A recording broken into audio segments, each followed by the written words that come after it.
Girls हमारा next chapter है stock maintenance इन tally. देखिए स्टॉक मेंटेनेंस इन टैली में क्या होगा, सबसे पहले इसमें बताया जाएगा मीनिंग ऑफ इन्वेंट्री। इन्वेंट्री कहते हैं किसे है, इन्वेंट्री मतलब क्या आप ले सकते हैं। स्टॉक इन्वेंट्री जो होती है मोस्ट इम्पॉर्टेंट पोजीशन रखती है वर्किंग कैपिटल मैनेजमेंट में। इन्वेंट्री इन द सेंस कोई मैन्युफैक्चरिंग कंसर्न है तो उसके लिए इन्वेंट्री तो बहुत इंपॉर्टेंट हो गया ताकि वो प्रोडक्शन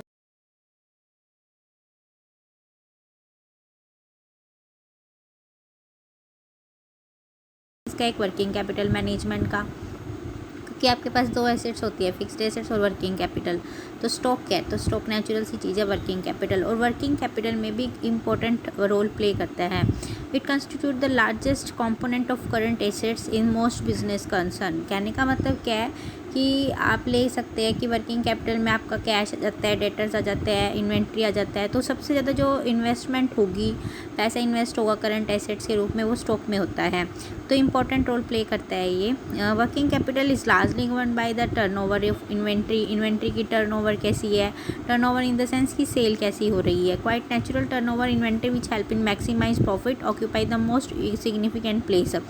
क्या होगा कि आप क्या करेंगे, इन्वेंट्री की हेल्प से प्रोडक्शन करेंगे, फिनिश गुड्स को तैयार करेंगे, फिनिश गुड्स तैयार करने के बाद सेल करेंगे, सेल होगी तो नेचुरल सी चीज़ है प्रॉफिट मैक्सिमाइज होगा। तो इस हिसाब से हम ये कह सकते हैं कि एक इंपॉर्टेंट रोल प्ले करता है। Over stock of inventory is unsuitable due to the large amount of the investment in adverse on the other hand cash associated with it. हमें क्या करना होता है, इस चैप्टर में हम ये पढ़ेंगे कि इन्वेंट्री को कैसे मैनेज किया जाता है। ओवर स्टॉक ऑफ इन्वेंट्री, आपके पास क्या हो, इन्वेंट्री को मैनेज करना जरूरी क्यों जाता है, ताकि ओवर स्टॉकिंग से हम बच सके। अगर ओवर स्टॉक होगा तो क्लोजिंग स्टॉक के रूप में काम करेगा, लार्ज अमाउंट इन्वेस्टमेंट होगी, उसके अंदर कॉस्ट एक्स्ट्रा आएगी। तो इन सब चीज़ों से बचने के लिए हम क्या करते हैं, इन्वेंट्री को मैनेज करते हैं। On the other hand if a business does not get the required inventory as needed then the production system get disturbed and business fail to produce the required quantity of product on the time. कहने का मतलब है over stocking and under stocking both are the harmful. तो इस हिसाब से हम कह सकते हैं कि अंडर स्टॉकिंग भी नहीं होना चाहिए, इन्वेंट्री को मैनेज करके रखते हैं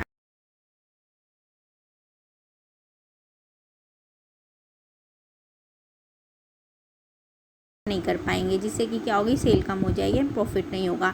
therefore inventory management include the requirement of different type of inventory, period of stock, cost associated on it. तो इन्वेंट्री मैनेजमेंट में हम बहुत सारी चीज़ें पढ़ते हैं कि कितना हमें इन्वेंट्री बना कर रखनी है, कब उसको ऑक्यूपाई करना है, कब उसका ऑर्डर देना है, कब उससे रिलेटेड क्या कॉस्ट बियर होएगी। तो ये सब चीज़ें हम इसके अंदर करते हैं। Inventory is the stock that firms maintain to meet the future requirement for production and the selling.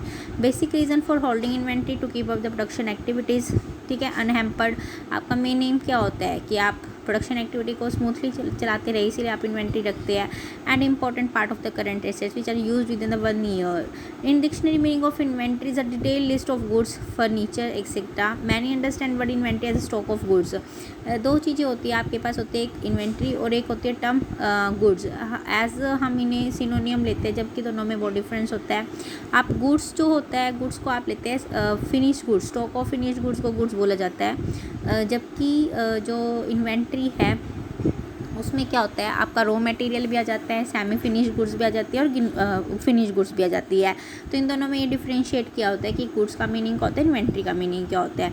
Accounting standard 2 issued by the council of institute of the chartered accountant of India define the term as the assets.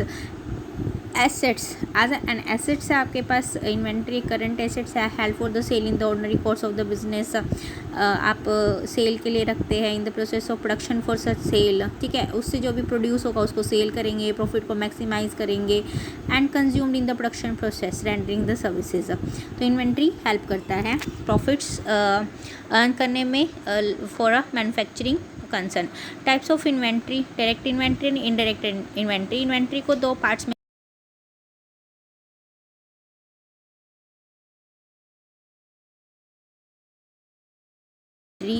Management. First है raw material, semi finish goods और finish goods, जो कि हमें natural पता है।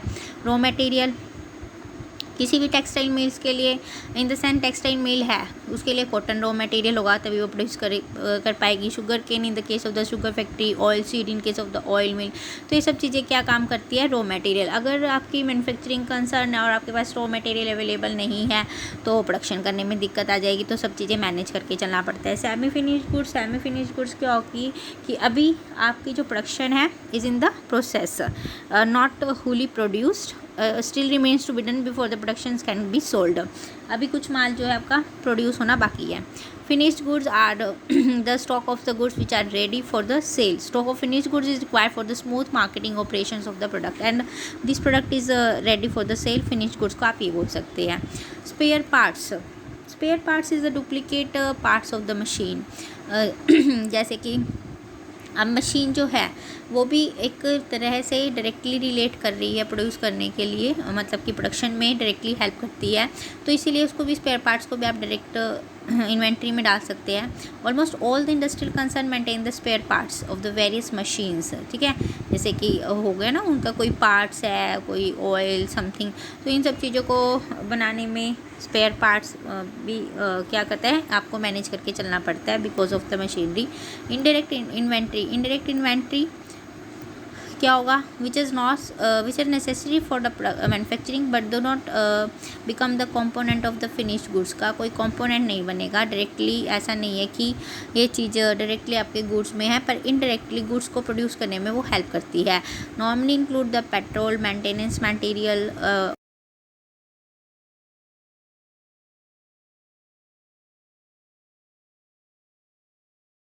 अब maintain करके रखना पड़ेगा हर चीज़ को, उससे रिलेटेड कॉस्ट को एसोसिएट करना पड़ेगा।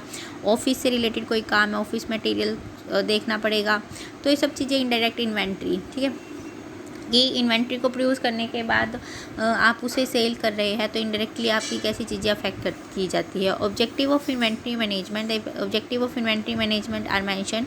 फर्स्ट है देखिए continuous supply of material. Objectives है इन्वेंट्री मैनेजमेंट का कि आप कंटिन्यूस क्या करते रहे, मटेरियल की सप्लाई करते रहे। बिल्कुल नेचुरल सी चीज़ अभी हमने पढ़ा कि अगर मान लीजिए अगर हमने गुड्स को क्या करना है, मैन्युफैक्चर करना है, प्रोड्यूस करना है, और आपके पास क्या है, रॉ मटेरियल अवेलेबल नहीं है तो स्मूथ फंक्शनिंग नहीं हो पाएगी। तो कंटिन्यू सप्लाई होती रहे मटेरियल की, इसीलिए आप इन्वेंट्री मैनेजमेंट कर चलते हैं कि अनहेम्पर्ड हो, आपका प्रोडक्शन जो है हैम्परिंग ना हो। To minimize the risk of the under and over stocking of material. अब ये भी अभी पढ़ा हमें कि अंडर स्टॉक भी ना हो हमारे पास और ओवर स्टॉक भी ना हो। ओवर स्टॉक हो जाता है तो हमारी कॉस्ट ज़्यादा जाती है, अंडर स्टॉक होगा तो हमारा प्रोडक्शन जो है वो हैम्पर होगा, प्रोडक्शन हम ईजिली नहीं कर पाएंगे। To maintain the systematic record of the inventory management की ऑब्जेक्टिव है कि हम ये इन्वेंट्री को मैनेज क्यों करते हैं। सिस्टमैटिक रिकॉर्ड ऑफ इन्वेंट्री, देखिए आप सिस्टमैटिकली रिकॉर्ड करके रखते हैं इन्वेंट्री की, जिससे आप प्लानिंग भी कर सकते हैं कि इन फ्यूचर हमें कितने स्टॉक की रिक्वायरमेंट है, आप डिसीजन भी ले सकते हैं। A systematic record of inventory help provide such information to the management कि when to produce, how to produce, when to acquire all the goods. तो डिसीजन मेकिंग में भी हेल्प करता है, प्लानिंग में हेल्प करता है। To reduce the losses, damages and misappropriations of material. Inventory management करके आप लॉसेज को रिड्यूस कर सकते हैं। जो भी गुड्स से रिलेटेड आपके लॉसेज होंगे, जो भी कॉस्ट आएगी उसको आप कम कर सकते हैं। डैमेजेस, जो नुकसान हो जाता है हमें रख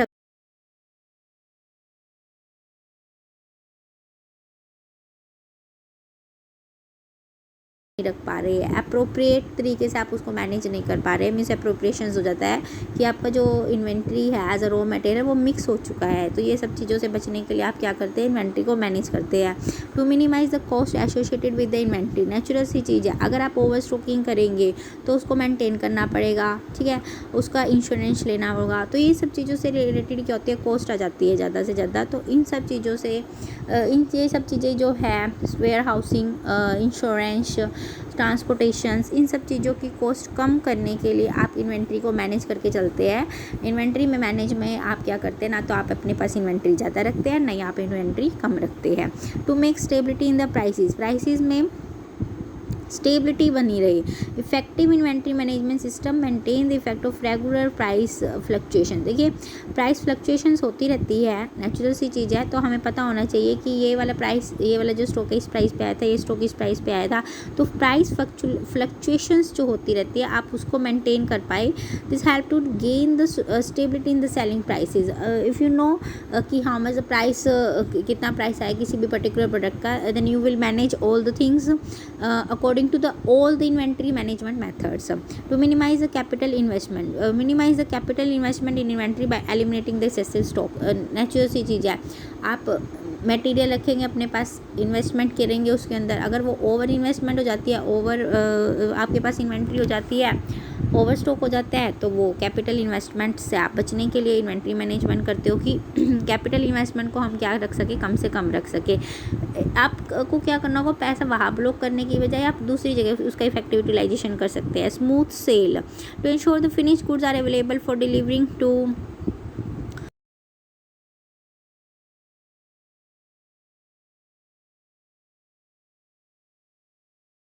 कस्टमर सर्विसेज, तो आप स्मूथ सेल कर सकेंगे। आपने प्रोडक्शन आपका टाइम पे होता रहा, डिलीवरी कर सकते हैं आप कस्टमर को, उनके ऑर्डर्स फुलफिल कर सकते हैं, सेल ऑपरेशंस इफेक्टिवली एफिशिएंटली, ये सब चीज़ें हो सकती है। तो ये ऑब्जेक्टिव है इन्वेंट्री मैनेजमेंट के कि आप इन्वेंट्री को मैनेज क्यों करते हैं, क्या क्या पर्पसेस है जिससे हम इन्वेंट्री मैनेजमेंट करते हैं।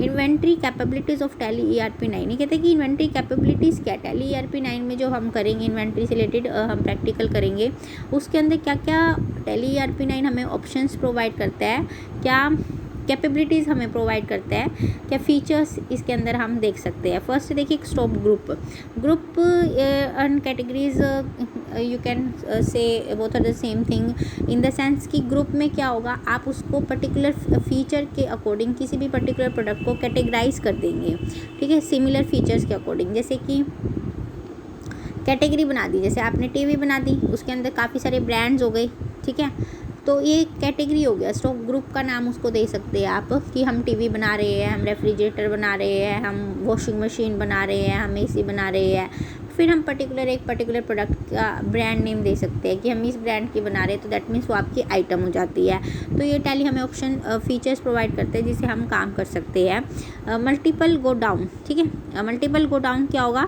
कि stock items are store way locations या गो डाउन, जहाँ पर आपको जो कि स्टॉक आइटम्स है वो स्टोर करनी है। You can monitor the location wise movement of stock by creating multiple go down. हम क्या कर सकते हैं, टैली ERP 9 में हम गो डाउन्स को क्रिएट करेंगे, जिसे हम ये पता लगाएंगे कि हमने ये वाला स्टॉक, जैसे कि हमने टीवी रखा है, इस पर्टिकुलर जैसे हमने नाम दे दिए A go down, B go down, C go down, हमें टैली ERP 9 ये बताएगा कि हमने एक गो डाउन में ये सामान रखा हुआ है, हम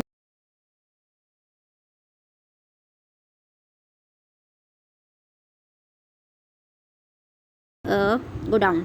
एजिंग एनालिसिस मतलब कि from how much duration our stock is laying in the godown, मतलब कितने टाइम से स्टॉक जो गोडाउन में रखा हुआ है, ये होता है ageing analysis. Based on this information decision to liquidate the items can be taken easily. जो क्या होगा, हमें पता चल जाएगा कि ये जो है हमारा ओल्ड स्टॉक है काफ़ी, तो नेचुरल सी चीज़ें सबसे पहले हम उसे ही निकालेंगे, उसको आप एजिंग एनालिसिस बोल सकते हैं कि कितने टाइम से हमारे पास हमारा स्टॉक रखा हुआ है।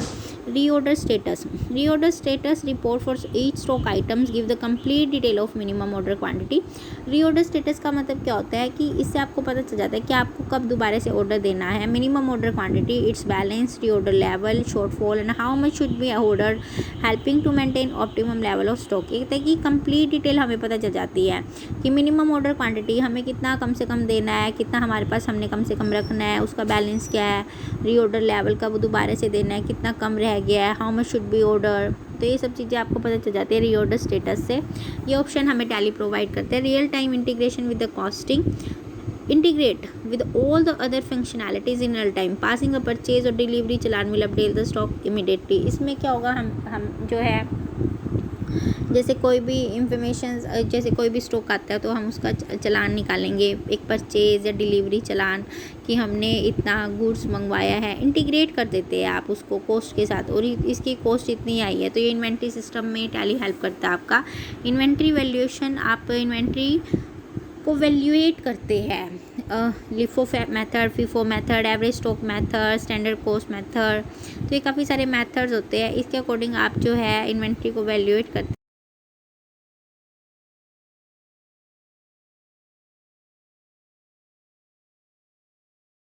Recording of the stock movements, comprehensive recording of stock movement क्या होगा, all the stock movements are fully recorded, ठीक है, रिकॉर्ड करते हैं आप stock movements. Movements in the sense कि आपका स्टॉक कौन से गोडाउन से निकला, कितना निकला, कब निकला, फिर उसके बाद अगर उसकी कमी रह गई है तो आप उसको क्या करते हैं, मैनेज करते हैं। रीऑर्डर लेवल की कब आपको कितना कम रहने पर उसका ऑर्डर देना है, स्टॉक रजिस्टर में टेली या P9 ये सब चीज़ें ईजिली प्रोवाइड करते हैं। It can easily and comprehensively recording movements, godown receipts, notes, stock journals, transfer journals, manufacturing journals, as a physical stock journals. तो इन सब चीज़ों में हमें रिकॉर्ड पता चलता है कि कितना माल गया, कब गया, उसकी एंट्री करेंगे तो वो सब चीज़ें मेंटेन करके रखता है आपका टैली ERP9। हमें ये फीचर्स अवेलेबल करवाता है। Management reports, Tally gives a party wise detail of the goods bought and sold and help identify the goods and the bad business partners. देखिए, मैनेजमेंट को रिपोर्ट प्रोवाइड करता है कि आपने किस पार्टी को कितना माल दिया, किस पार्टी से कितना माल लिया, पार्टी वाइज डिटेल प्रोवाइड कर देगा। एंड एज वेल एज वो ये बता देगा कि आपके गुड पार्टनर कौन है, business partner, and bad partners कौन से हैं। इन द सेंस कि आपने डेटर्स बनाए हुए हैं, आपके डेटर्स आपको पैसा दे रहे हैं, कितना दे रहे हैं, कितना नहीं दे रहे, कितने डेटर्स के पास आपका पैसा रहा है, कितने बेड डेट्स हो चुके हैं, तो ये सब इन्फॉर्मेशन दे देता है। Stock query is a unique single report that give information on the stock in hand. Batch wise और lot wise inventory with expiry, you can use the concept of the business और plates to track stock at the batch level. ये हमें information देता है inventory in the sense कि उसका batching level क्या है, कौन से बैच में वो बना है। जैसे अगर हमने मैन्युफैक्चरिंग किया है, लोट वाइज इन्वेंट्री उसकी हमें पता चल जाएगी, एक्सपायरी डेट पता चल जाएगी। अगर हमने गुड्स को ट्रांसफ़र किया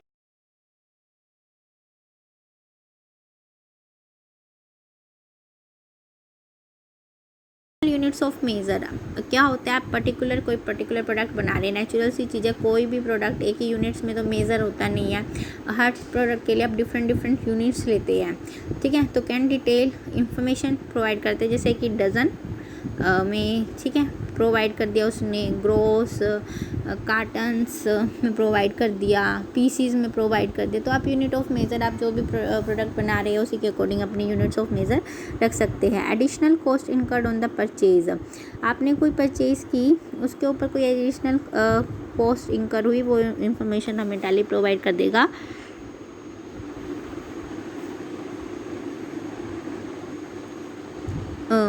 However, to arrive an effective cost for each of the item, additional cost of purchase option is used. तो कोई भी एक्स्ट्रा कॉस्ट आती है, जैसे हम मशीनरी परचेज़ करते हैं, एक्स्ट्रा हमें वेजेस पे देनी है, इंस्टॉलेशन का खर्चा देना है, तो कोई एक्स्ट्रा उसके अंदर हमें मतलब कि ऑटोमेटिकली ये जो एलोकेट कर सकता है एक्सपेंसेस को, कि आपका खर्चा किसी भी पर्टिकुलर प्रोडक्ट को परचेज़ करने पर इतना आया है। Price list are useful for order and invoices and up to date price list help in decision making even at the lower level of the organisation. Price list तो help करते हैं, ये देखो लोअर लेवल ऑफ ऑर्गेनाइजेशन पर भी। And quick to the sale process in creating quantity based picking with pricing with the complex discuss structure. मतलब price list help कर सकता है आपका, जैसे हम वैल्यूएशन करते हैं लिफो फीफो में, तो वो प्राइस लिस्ट होती है, इसके अंदर ये ऑप्शंस आपको टैली देता है। Sale and purchase order processing, sale and purchase order processing मतलब सेल की अगर हमने, तो उसका जो हमारा चालान होएगा, जो उसकी डिस्क्रिप्शन होगी, कितनी आपने सेल की, कौन से पार्टीज़ को सेल की, क्या आइटम सेल की है,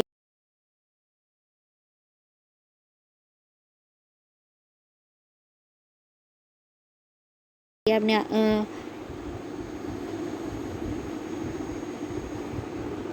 कौन सी पार्टी से आपने परचेज़ किया, कब किया, ये इन्फॉर्मेशन मिल जाएगी। Bill of material is a list of constitute item along with the quantity details that can be allotted for the manufacturing of a certain products by products equivalent. Bill of material आप इसको यही बोल सकते हैं कि जो भी आपका बिल बनेगा मटेरियल्स का, टैली हेल्प कर सकते हैं कैलकुलेट करने में आइटम्स को।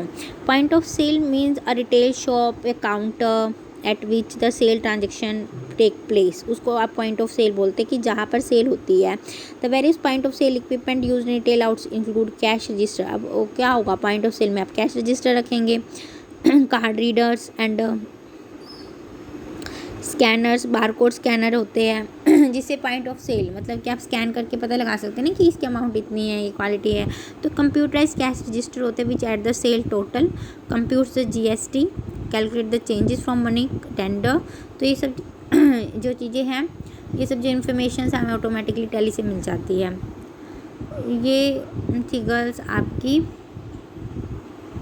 क्या क्या फीचर्स टैली में स्टॉक से रिलेटेड अवेलेबल है। उसके बाद university masters in tally ERP 9, यहाँ से आपका जो है प्रैक्टिकल शुरू हो जाता है। प्रैक्टिकल की मैं वीडियो सेंड करूँगी, ये आपकी थ्योरी थी। ठीक है गर्ल्स।